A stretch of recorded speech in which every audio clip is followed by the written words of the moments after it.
F-150 caliper covers.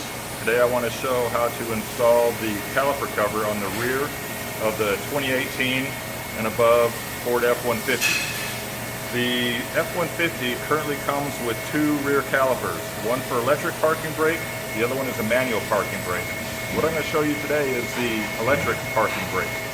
So if you look here, we have the electric parking brake bracket, and this clip is the SN05, and it's a right hand and left hand. So on the right hand, it has a longer arm on the right hand, so we're on the right hand side. So easy, if you just put it in your right hand and then this one in your left hand, that's the way they're going to install every time.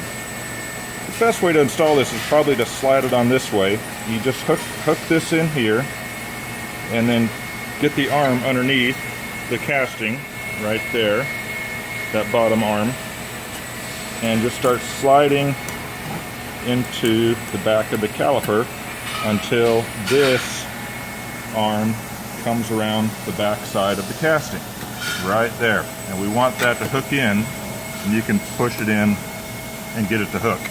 That keeps the clip from moving forward because we don't want the cover going into your wheel.